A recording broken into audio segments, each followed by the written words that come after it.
A secret investigation, a prosecutor under suspicion, and her boss is in a tough spot.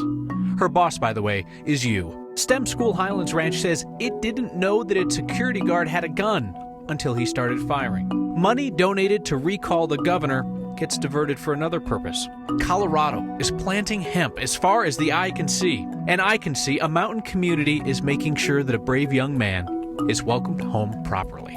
That's next. When a law enforcement officer is suspected of doing something wrong, often they'll go on suspension. When one of Colorado's top law enforcement officers is suspected, well, it's business as usual, because the boss who could suspend her is you, the voters. District Attorney Brittany Luton in Northeast Colorado is the subject of a secret investigation, yet she's still coming to work. Our Marshall Zellinger explains why. The DA in the 13th Judicial District, who is currently under investigation, is free to show up to work like nothing is going on. We're at a stage right now with the 13th Judicial District where there aren't even accusations. There's just an investigation. Just like everybody else in America, that person has to be presumed innocent and competent to do their job until proven otherwise. The only way an elected leader can be removed is by recall at the ballot, impeachment by the legislature, or in a DA's case, sanctions that mean they lose their license to practice. So where you might be suspended with or without pay for certain accusations, an elected leader is not. It's 100% fair. They are at-will employees. I serve at the pleasure of the voters. They're the person that hired me. They're the group that hired me. They have the ability to take away this position and my authority.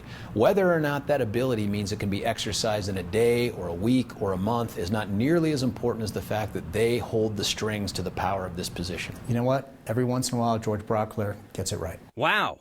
Republicans and Democrats can agree. If you want something faster to occur, there's a statute that allows the chief judge to appoint an interim district attorney if a district attorney is absent from office. 2010, Merle Serra was the district attorney in the 7th Judicial District. He was arrested and later pleaded guilty to unlawful sexual conduct, claims made by female employees. What kept him from showing up to work were restraining orders, no quick action by voters or the legislature. I would be adamantly opposed to overriding the will of the voters by some hand-picked group or some other elected official. I answer to my community. That is it. Something else that's different between every average Joe, employee and apparently top law enforcement officials. I called the DA's office in Sterling just to find out if DA Brittany Luton is showing up to work right now. And I was told by the person who answered the phone, I'm not going to tell you that right now, Kyle. So more secrecy there. We don't even get to find out if she is going to work? There are ways we as reporters and anybody in the public, open records requests, can find out if someone is showing up to work or not, but apparently picking up a phone call and just asking the simple question is not sufficient. Transparency, man, it's all the rage. All right, thank you, Marshall. STEM School Highlands Ranch had a good guy with a gun. The kind we've been told will stop a bad guy with a gun.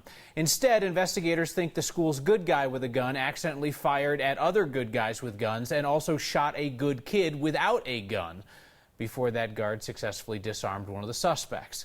Well, now internal emails show that STEM School Highlands Ranch had specifically asked its security company to assign them a good guy without a gun. That's right, the school did not know that their security guard was armed.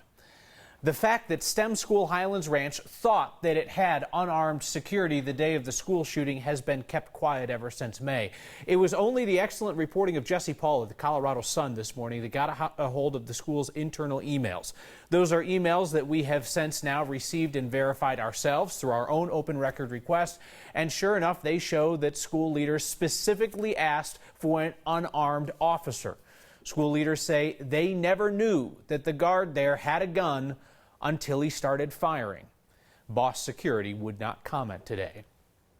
Not sure if you saw this on every other newscast in America today, but pumpkin spice lattes are back, which means our time is better spent talking about campaign finance laws and how money directed to recall Democratic Governor Jared Polis is instead being diverted to support President Trump. Now, this is not the active recall, the one that's out gathering signatures and being cagey about whether they're anywhere close to the astronomical goal that they would need to force a recall. No, this is a different recall Polis group that has decided to move the money to support President Trump. Colorado's campaign finance law does not require recall committees to spend money on recalls themselves. And the group, called the Official Recall Colorado Governor Jared Polis, is diverting about a third of its $100,000+ in donations to something called Colorado for Trump. So if those were your dollars that you donated, hoping that they would be used to recall the governor, my condolences. And one last fun fact on this. Both the recall and the committee to support President Trump have the same person as their registered agent. So that $30,000 transfer would have gone something like that. Recall elections are what all the cool kids are doing this year. There have been 7 approved recall petitions at the state level, another 4 on the local level. And that includes a new one that's looking to take out Elizabeth's mayor and the whole Elizabeth Board of Trustees. Our Steve Steger is asking a familiar question. Is this normal? Meet the Elizabeth Board of Trustees, matching shirts and all. That's Mayor Megan Vasquez on the right there. If a group of Elizabeth citizens gets its way, all of these people will be out of government work by next spring. And I can relate how they can be upset right now. I also feel like there's a lot of misinformation out there. The group called We Are Not Parker accuses all of them of annexing too much property. So they filed recall petitions and just got the go-ahead to start gathering signatures. No, it's not the way to solve problems. My board and I have spent the past year really engaging with our community. Recalls seem to be the new trendy way to solve problems. Besides Elizabeth, there have been recall efforts in 3 other communities this year. We've told you about Brighton, where organizers there are trying to oust the mayor over water issues. There was a successful recall in Estes Park and an oncoming recall in the tiny town of Pitkin. It is a way of resolving a dispute, but once it's over, it's over. Kevin Baumer with the Colorado Municipal League says despite how it seems, municipal recalls are actually pretty rare. Though since 2013, when 2 state senators were recalled over gun legislation, it's certainly become more noticeable here. Since that time, you certainly have heard the word recall either uttered or actual recall efforts pursued, but I don't think we're anywhere close to being able to say we see a trend. Yet in Elizabeth, where Mayor Vasquez is 53 signatures away from facing a recall of her own, she says she believes it might be the beginning of a trend. I think it possibly is the new norm. I just hope that people really, before they even take that step, they just further educate themselves on the whole process and all the background. Signature gatherers have 60 days to gather the 53 signatures they'll need to recall the Elizabeth mayor and the 30+ signatures they'll need for each of the other board members. We reached out to this We Are Not Parker group today, and we did not hear back. So we're still waiting to hear from them. The other issues, the one in Estes Park was over the mayor pro tem there. It was a controversial land issue. He wanted to build a mountain roller coaster, and that kind of went south from there. A recall roller coaster. It was a roller coaster. Yeah. And then in Pitkin, where there are 81 registered voters, I called the Gunnison County Clerk's office because no one was answering in Pitkin. And the Gunnison County Clerk's office told me it's tough to tell what the issue is really. If you ask any of these 81 people, you'll get 81 different answers. But there are 2 trustees there that are facing recall on September 10th. Yeah, that one you could basically just kind of count the votes by hand. You could. Like, Joe, you still with me? Oh, I've lost Joe. I'm toast. All right, interesting business. Everybody's recalling everybody. All right, thank you, Steve. Newscasts today are full of stories about people locking down their first pumpkin spice latte of the season, which reminds me how Denver is taking on the prison industrial complex. City Council is bringing back the halfway house operators that they just recently fired because they fired them without a way to run the halfway houses that keep about 500 people out of prison. So now City Council has approved some short-term extensions. They're going to use those to phase out those for-profit providers. Hemp is growing faster in Colorado than a lot of people realize. So this year, you take all the hemp fields in our state, and they could almost fill the city of Denver, the entire city limits, including most of DIA's property. Our Nusha Roy found that hemp is growing while the science is still catching up. It's complicated.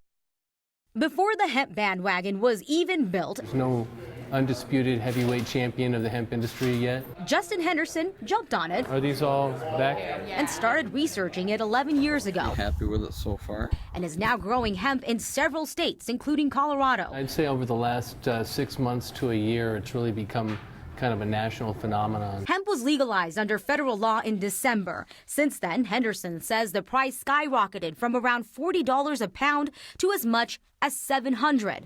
Now Colorado is on the road to set aside 80,000 acres or 125 square miles this year for hemp, according to the State Department of Agriculture. The number of registrants, hemp farmers registering under the CDA hemp program double year after year. The state is interested in seeing this industry grow, but is also working on regulating it. It's very much an ongoing conversation, not just here in Colorado, but nationally regarding testing methods, when we should be testing in the field, post-testing, proper time to harvest. So allow me to explain this a little bit more. Now, this industry is new enough that the science is still kind of being tweaked and developed around it, and that includes the best ways to harvest hemp. It's important because it can only have 0.3% THC or less.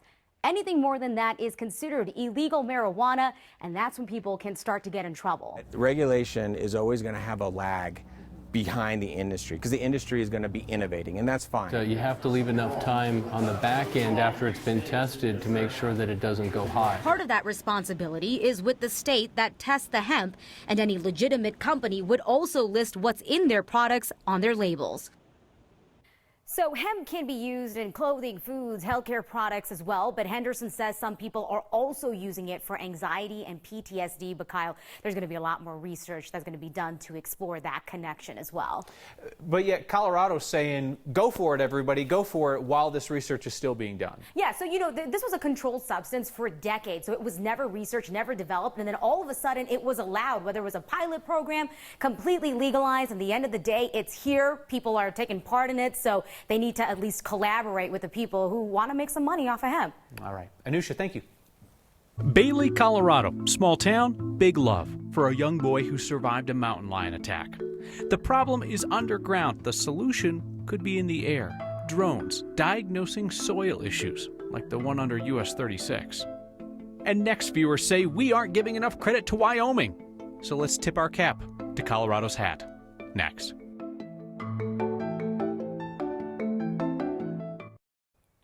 '70s in August. How long can this last? Not long. We're back to the 90s tomorrow. Our high for the second day in a row below the average of 85, but a wind shift will bring in warm desert air, still limiting the amount of thunderstorm development. May see a bit of that low cloud cover, the fog that some of you saw out east of DIA today, a little bit of sprinkle activity and drizzle, but not much moisture for thunderstorm, let alone cloud cover. So a quiet week, a break from the severe weather, but with the warming trend tomorrow in the wind, elevated fire danger and red flag warnings going out for much of north and northwestern Colorado. Nice evening to be out this evening. Partly cloudy and 55 overnight. Tomorrow, a quick warm up. We have mid-70s by noon, low 90s in the afternoon, just as warm Thursday. A little cooler Friday, slight chance of a late day storm, and then hot and dry for the holiday weekend. Sunday and Monday, highs from 90 to 95. A lot of people talking about the allergy report, and right now the ragweed and the sage, Kyle, are running pretty high. Thank you, Kathy. The parents of an 8-year-old who was attacked by a mountain lion in Bailey last week are saying that they're just shocked by how quickly he is recovering. And he got a wonderful welcome home. Homemade signs lining the route to his house in Bailey. And sure enough, the family saw them as they came home from the hospital yesterday. They put out a statement thanking everyone and saying that they were just overwhelmed by the support. If you believe the TV news today, Americans have been listlessly trudging through life, searching for meaning since the last time they held a pumpkin spice latte. And that got me thinking, there is nothing basic about women's suffrage. Think about it. It changed the world as it was known. And a bunch of you wanted to discuss that particular piece of Colorado history after our segment on it last night. It was one of the claims made by History Colorado as we discussed Women's Equality Day.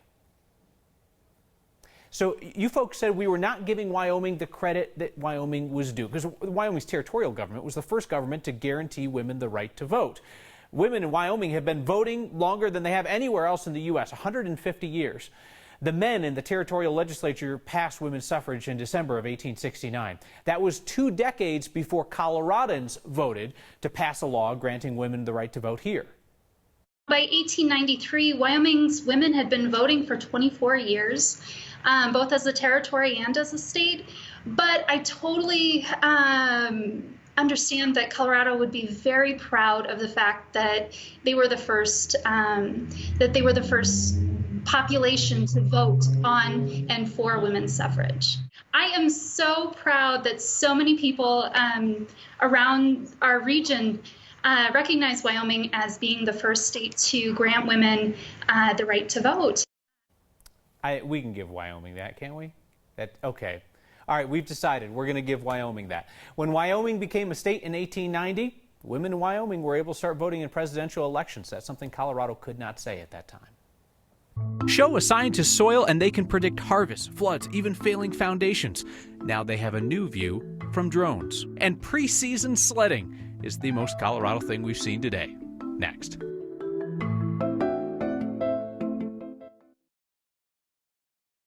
So let's talk about exactly what you need to make a great pumpkin spice latte. So you need the milk, you need the espresso, you need the vanilla syrup, you need the pumpkin puree, and you need well-irrigated cropland to grow those pumpkins. Because the whole thing really falls apart without a healthy farming ecosystem. So right now, scientists use satellite pictures to predict soil moisture. Drones might just do better. Our meteorologist Corey Reppenhagen got a demonstration in Longmont. Launched over a sod farm in Longmont, this drone looks for moisture hidden well below the surface. It's really hard to see what is in the ground at the roots that's feeding the plant. It's really hard to see those moisture levels. Attach another one. The sensor, embedded in the nose cone of an aircraft designed by Black Swift Technologies, sends radio waves down to the ground. The radio waves will either reflect from it if it's very moist, or the radio waves will get absorbed by it. Al Gashevsky directs the Center for Environmental Technology at CU Boulder. That's where they took an old NASA sensor, improved it, and fit it for a drone. From satellite, the sensor shows soil moisture of a large region well, but when it zooms in, the data is no good. This new sensor cleans it up. Nobody has ever yet seen pictures of soil moisture at these scales. With this information, farmers know when to water and when they're overwatering. That can hurt crops and lead to algae blooms from fertilizer runoff. Gashevsky says yields go up and waste goes down. Another way this sensor can help the community is by detecting potential slope failure. Soil moisture also has a strong relationship to the stability of land, whether this is land that forms a levee or land that forms the embankments of a roadway. Like what recently happened along the Boulder Turnpike. And so being able to fly a piece of equipment and actually measure that soil moisture, determine whether that levee is near failure or that road embankment is near failure, those are other important applications. Meteorologist Corey Reppenhagen for Next. So we mentioned flash flood danger, and the idea there is that flash floods are not just about the rain that falls, but also about how saturated the soil is ahead of time. They might just be able to better predict that. It is clear some of you are done with summer, and you're also ready to skip fall, lattes and all. That and your feedback next. The most Colorado thing we've seen today are people putting summer behind them. We told you how Winter Park's already looking for a snow reporter for the season, and there are kids out in Evergreen practicing their sledding. This is fantastic, and it's kind of adorable. Brooke Harris shared her kids, Quinn and Carter, and the neighborhood friends Claire and Andy, who found that grass works just fine if you're that hungry for winter. Share the most Colorado thing you've seen with the hashtag #HeyNext. Apparel-related feedback tonight. Randy Wilson writes in, wondering, since I called Wyoming Colorado's hat, does that make New Mexico our pants? Pretty sure there are jorts. And Tommaso says, are Marshall and Kyle wearing the same shirt? All right, how about a verify? Diamonds? Amoebas? No. See you next time.